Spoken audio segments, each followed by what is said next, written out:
White House is winning some important court cases. Joining us now is Associate White House Counsel Graziella Pastor. Grace, thank you for coming on. So let me get this right.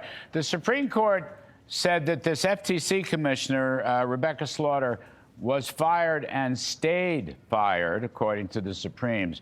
Does that mean that Lisa Cook of the Federal Reserve Board, who the president fired, will stay fired, according to the Supreme Court? What do you think, Grace? Yeah, yesterday we received our 21st Supreme Court victory since January. We've had tremendous legal success with the Supreme Court, and it's because our policies are lawful. And in yesterday's decision, the Supreme Court stated that it was going to pause the reinstatement of the already fired FTC commissioner, and it also stated that it's going to reconsider precedent on whether or not lower courts even have the authority to reinstate an already fired public official. And this will have major implications for the president's overall use of his firing authority, because we're consistently seeing the president use his statutory or constitutional authority to fire someone, and then the district courts are blocking it because they disagree with his judgment. But the Supreme Court's decision yesterday indicates that they're going to be considering this issue on the merits and potentially to establish new precedent. So you think that Lisa Cook will fall underneath that, the Fed story?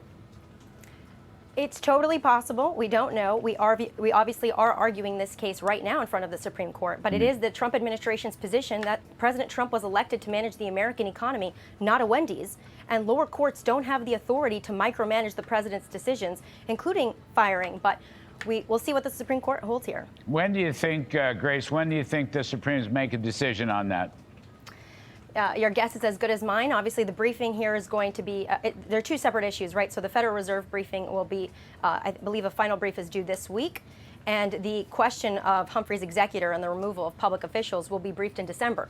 But I will say that, the president's attorneys in the White House counsel's office and the Department of Justice are working tirelessly to ensure that the policies that we implement are lawful. And we do expect to be vindicated by the other courts, because we work really hard to make sure we're dotting our I's and crossing our T's. So we hope to be vindicated by the Supreme Court, but we'll see what happens.